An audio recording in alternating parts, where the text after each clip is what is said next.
Greetings to my dear students. आज हम science का चैप्टर 3 स्टार्ट करेंगे जिसका नेम है cloth materials fibre to fabric. तो देखते हैं क्लोथ मटेरियल्स क्या होते हैं। वो कपड़े जिनको हम पहनते हैं या जिनसे कपड़े बनते हैं उनको कहा जाता है क्लोथ मटेरियल्स। तो सबसे पहला टॉपिक हमारा शुरू होता है हिस्ट्री ऑफ क्लोथिंग मटेरियल्स, यानी कि पहनने के कपड़ों की हिस्ट्री क्या है। जो अर्ली मैन था, बहुत पहले इंसान जो होते थे वो क्या करते थे, उनके पास कपड़े नहीं होते थे तो वो अपनी बॉडी को कैसे कवर अप करते थे। वो लीव्स का यूज़ करते थे, ट्रीज़ का, एनिमल्स की स्किन का या उनके फर का यूज़ करते थे अपनी बॉडी को कवर अप करने के लिए। लेकिन ग्रेजुअली क्या हुआ कि वो जो ग्रास होती है या किसी भी प्लांट की ट्विग होती है उनको वीव करके उन्होंने अपने क्लोथ बनाने शुरू किए और जिससे कि उन्होंने फिर फाइनली कपड़े बना के पहनना शुरू कर दिया था। धीरे धीरे उन्होंने जो कॉटन प्लांट होता है उसके कॉटन बॉल से, जूट प्लांट के स्टेम से उन्होंने स्पन करना शुरू किया फाइबर्स को और धीरे धीरे फिर वो पूरे हर तरह के कपड़े उन्होंने बनाने शुरू कर दिए थे। जो अर्ली इंडियंस थे उन्होंने सबसे पहले कॉटन ग्रो करना शुरू किया था रिवर गंगा के आसपास के एरियाज़ में, और जो अर्ली इजिप्शियंस थे उन्होंने भी नील रिवर के चारों तरफ या उनके आसपास उन्होंने कॉटन को ग्रो करना शुरू कर दिया था। ये तो कुछ बातें थी कॉटन एंड जूट के बारे में। अब बारी आती है फ्लैक्स की। फ्लैक्स भी एक तरह का प्लांट होता है और वो भी नेचुरल फाइबर हमें देता है। जो फ्लैक्स है उसका दूसरा नेम होता है लिनन।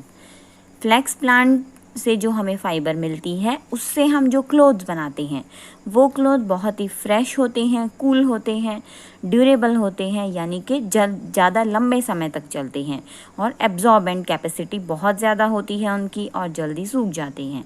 इसीलिए लिनन का यूज़ हम लोग हज़ारों सालों से करते आ रहे हैं। जो इतना ही नहीं, इसके साथ साथ एक बात और है, जो इजिप्ट में जो मम्मीज़ होती थी उन मम्मीज़ की ग्रेव के ऊपर भी वो लोग लिनन के क्लोथ को ही रैप करते थे। अभी इंडिया में, हॉलैंड में, चाइना, बेल्जियम, ये सभी कंट्रीज़ में जो फ्लैक्स है वो बहुत ज़्यादा लार्ज स्केल पर प्रोड्यूस किया जाता है। नेक्स्ट टॉपिक है इम्पॉर्टेंस ऑफ क्लोथ्स। क्लोथ्स की इम्पॉर्टेंस इसीलिए होती है ताकि सभी इंसान अपनी बॉडी को कोल्ड से, हीट से और रेन से प्रोटेक्ट कर सकें।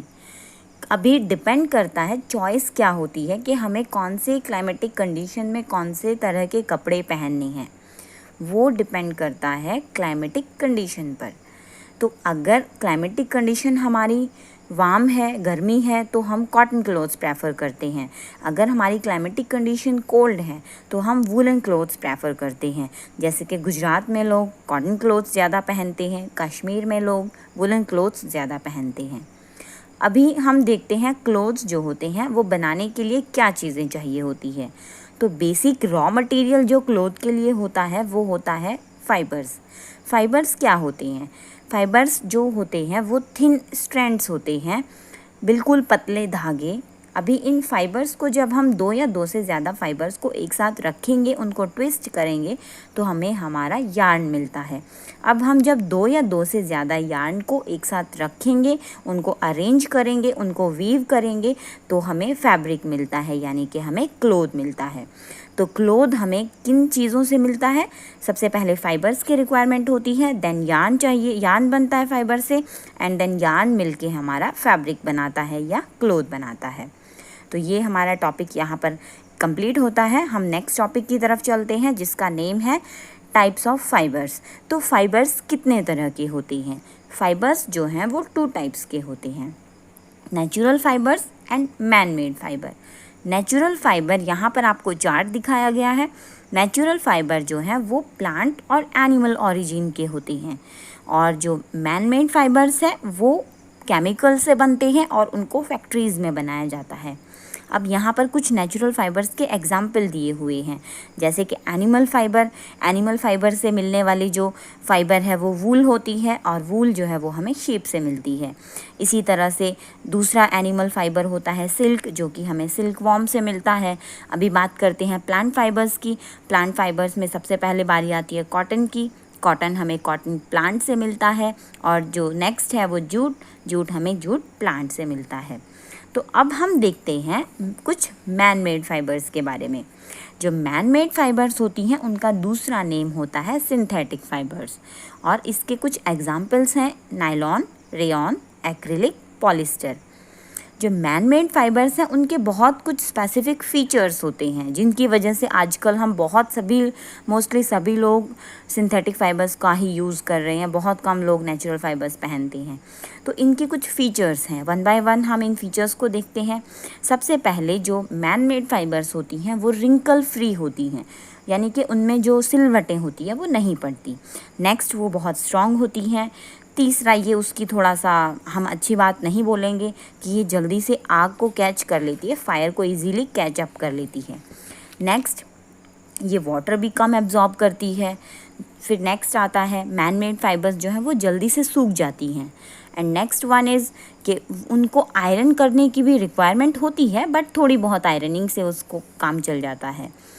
फिर उनको हम इजीली क्लीन अप भी कर सकते हैं।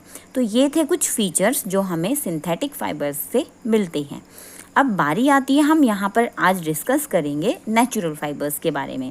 तो सबसे पहला डीपली डिस्कशन के लिए कॉटन हम चुनते हैं। जो कॉटन है वो सॉफ्ट होता है, फ्लफ़ी फाइबर होता है। कहाँ से मिलता है? जो कॉटन प्लांट का एक ऊपर सबसे टॉप में कॉटन बॉल होती है, और उस कॉटन बॉल के अंदर कॉटन सीड होता है। वो सीड को हम एनिमल फीड के रूप में यूज़ करते हैं, और जो कॉटन बॉल होती है उसी से हमें कॉटन फाइबर मिलता है। अब बारी आती है यूजेस की, यूजेस ऑफ कॉटन। कॉटन का यूज़ हम करते हैं टी शर्ट्स बनाने में, टॉवल्स, शर्ट, सूट, जीन्स, ये सभी चीज़ें बनाने में हम कॉटन का यूज़ करते हैं। आप सभी ने देखा भी होगा हमारे घर में बहुत सारी चीज़ें ऐसी होती हैं जो कॉटन से बनती हैं। तो चलिए अब देखते हैं इसकी कैरेक्टरिस्टिक्स क्या होती हैं कॉटन फैब्रिक्स की। जो नंबर वन, जो कॉटन फैब्रिक्स होती हैं वो सॉफ्ट एंड ड्यूरेबल होती हैं। वो अगर हम उनको पहनते हैं तो वो बहुत कूल होती हैं। नेक्स्ट, जो कॉटन फैब्रिक्स होती हैं वो बहुत अच्छी एब्जॉर्बेंसी होती है उनके अंदर, यानी कि वो हमारे स्वेट को या वाटर को बहुत ज़्यादा एब्जॉर्ब कर लेती हैं। नेक्स्ट, एक उनकी जो बैड थिंग होती है वो ये है कि वो जल्दी से क्रीज अप हो जाती हैं, उनमें जल्दी से सिलवट पड़ जाती है। तो अब हम देखते हैं नेक्स्ट टॉपिक कि कॉटन हमारे इंडिया में कहाँ कहाँ पर ग्रो किया जाता है। Where cotton is grown in India. तो इंडिया में कॉटन कई सारे स्टेट्स में ग्रो किया जाता है, जैसे कि महाराष्ट्र, मध्य प्रदेश, तमिलनाडु, कर्नाटका, गुजरात, उत्तर प्रदेश, आंध्र प्रदेश, हरियाणा एंड पंजाब। कॉटन को ग्रो करने के लिए जो कंडीशंस होती हैं वो कौन सी हैं? इसको कॉटन की अगर हमें अच्छी ग्रोथ करनी है तो हमें हाई टेम्परेचर चाहिए, बहुत सारी सनलाइट चाहिए और फ्रॉस्ट फ्री डेज़ चाहिए। इसके साथ साथ हमें जो रेनफॉल है वो बहुत लाइट चाहिए। Now let's come to our next topic, how cotton is obtained, यानी कि हमें कॉटन मिलता कैसे है, कहाँ से मिलता है, कैसे मिलता है। तो इसमें कुछ स्टेप्स दिए हुए हैं। सबसे पहला स्टेप आता है हैंड पिकिंग का। हैंड पिकिंग मीन्स होता है हाथ से पिक करना, उठाना। जो कॉटन प्लांट होता है उसका जो फ्रूट होता है उसको हम कॉटन बॉल्स कहते हैं, और हम इन कॉटन बॉल्स को बहुत सारे पहले ज़माने में हम हाथ से उठाते थे, इसीलिए हैंड पिकिंग मेथड होता है। आजकल ये काम करने के लिए मशीन्स का यूज़ भी करते हैं। सबसे पहले हम हैंड पिकिंग मेथड से क्या करेंगे, कॉटन बॉल्स को पिकअप करेंगे। नेक्स्ट हमारा जो प्रोसेस होता है वो होता है गिनिंग का। गिनिंग में हम क्या करेंगे, जो कॉटन फाइबर्स होती है और उसको हम कॉटन सीड से अलग करेंगे। अभी थोड़ी देर पहले आपको बताया गया था कि कॉटन बॉल के अंदर कॉटन सीड होता है, तो हम क्या करेंगे, कॉटन बॉल में से सीड को अलग कर देंगे। इसी प्रोसेस को हम क्या कहते हैं, गिनिंग कहते हैं।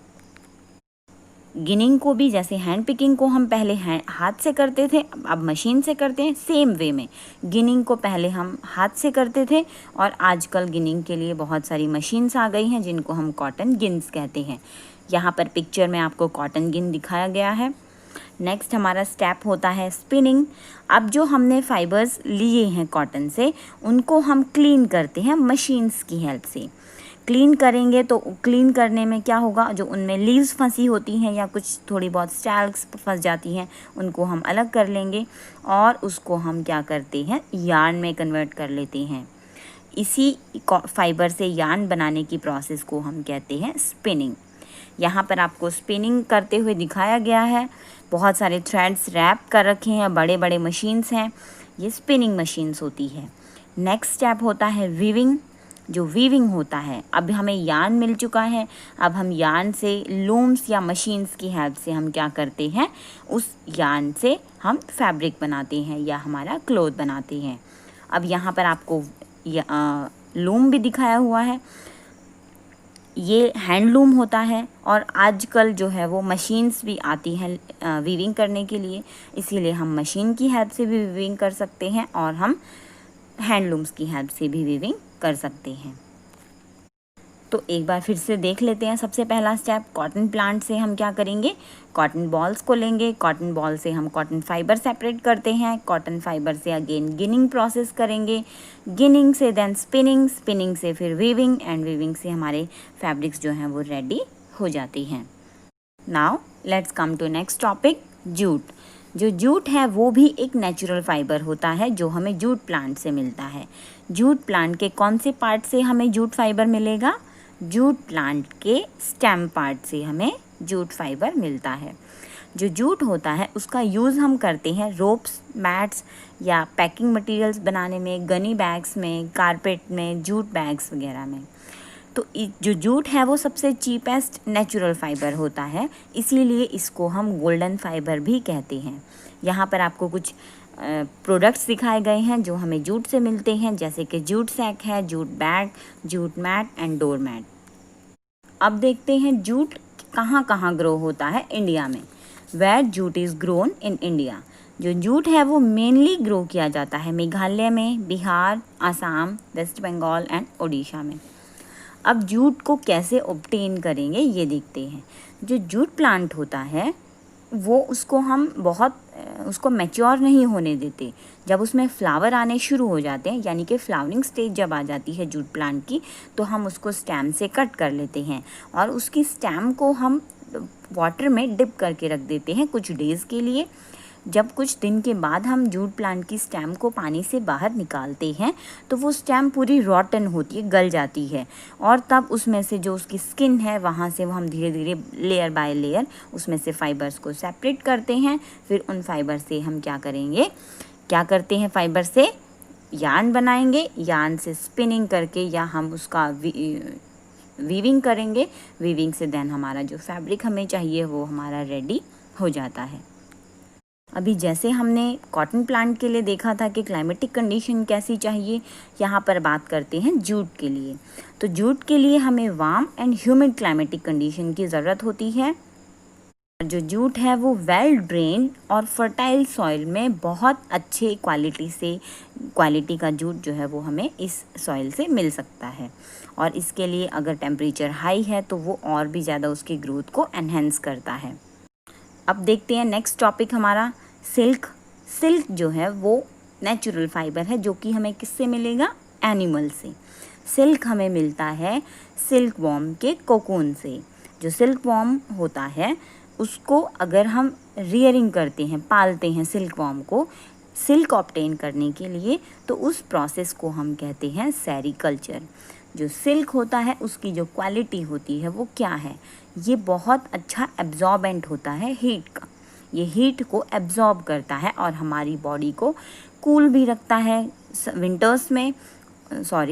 कूल रखता है समर्स में एंड वार्म रखता है विंटर्स में। सिल्क से कई तरह के कपड़े बनते हैं, जैसे कि टाई, सूट, स्कार्फ्स एट्सेट्रा।